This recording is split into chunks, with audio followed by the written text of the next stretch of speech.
सफलता महज एक संयोग नहीं, सफलता सही प्लानिंग और कठिन परिश्रम से प्राप्त होने वाली आपकी लगन और ईमानदारी का परिणाम है। लोग कोशिश करते हैं और हार जाते हैं, फिर कोशिश करते हैं और फिर हार जाते हैं। यही हार उनको मजबूत बनाती है और सफलता की ओर लेकर जाती है। जिंदगी में कठिनाइयाँ आती हैं और चली भी जाती हैं, लेकिन महत्वपूर्ण ये है कि आप अपने लक्ष्य को लेकर कितना सीरियस हैं, कितना कमिटेड हैं। अटल इरादों के साथ बढ़ाया गया आपका एक एक कदम धीरे धीरे आपको आपके मुकाम तक लेकर जाता है।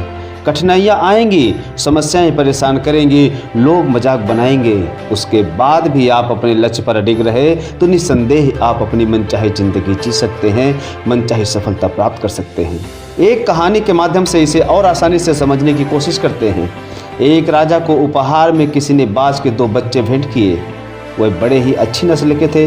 राजा ने उनकी देखभाल के लिए एक अनुभवी आदमी को नियुक्त कर दिया। जब कुछ महीने बीत गए तो राजा ने बाजों को देखने का मन बनाया और उस जगह पहुंच गए जहां बाजों को पाला जा रहा था। राजा ने देखा दोनों बाज काफ़ी बड़े हो चुके थे और अब पहले से ज़्यादा सुंदर और शानदार लग रहे थे।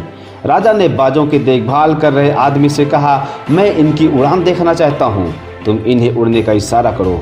आदमी ने ऐसा ही किया। इशारा मिलते ही दोनों बाज उड़ान भरने लगे, पर जहां एक बाज आसमान की ऊंचाइयों को छू रहा था, वहीं दूसरा बाज कुछ ऊपर जाकर वापस उसी डाल पर आकर बैठ गया जहां से वो उड़ा था।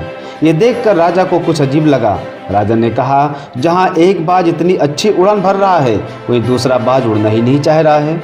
बाज की देखभाल करने वाले व्यक्ति ने जवाब दिया, इस बाज के साथ शुरू से यही समस्या है, वो इस डाल को छोड़ना ही नहीं चाहता।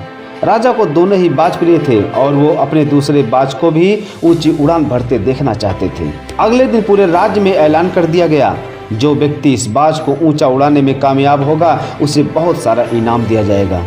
फिर क्या था, एक से एक विद्वान आए और बाज को उड़ाने का प्रयास करने लगे, पर हफ्तों बीत जाने के बाद भी बाज का वही हाल था। वो थोड़ा सा उड़ता और वापस डाल पर आकर बैठ जाता। फिर एक दिन कुछ अनोखा हुआ। राजा ने देखा उसके दोनों बाज आसमान में उड़ रहे हैं। उन्हें अपनी आंखों पर यकीन नहीं हुआ। उन्होंने तुरंत उस व्यक्ति का पता लगाने को कहा जिसने ये कारनामा कर दिखाया था। वह व्यक्ति एक किसान था। अगले दिन वह किसान दरबार में हाजिर हुआ। उसे इनाम में स्वर्ण मुद्राएं भेंट करने के बाद राजा ने कहा, मैं तुमसे बहुत प्रसन्न हूँ, बस तुम इतना बताओ कि जो काम बड़े बड़े विद्वान नहीं कर पाए वो कमाल तुमने कैसे कर दिखाया। किसान ने कहा, मालिक, मैं तो एक साधारण सा किसान हूँ, मैं ज्ञान की ज़्यादा बातें तो नहीं जानता। मैंने तो बस पेड़ की वो डाल काट दी जिस पर बैठने का बाज आदि हो चुका था, और जब वो डाल ही नहीं रह गई तो वो भी अपने साथी के साथ आसमान में उड़ने लगा। वो डाल उसके लिए आराम गाह बन चुकी थी, जो उसे ऊंची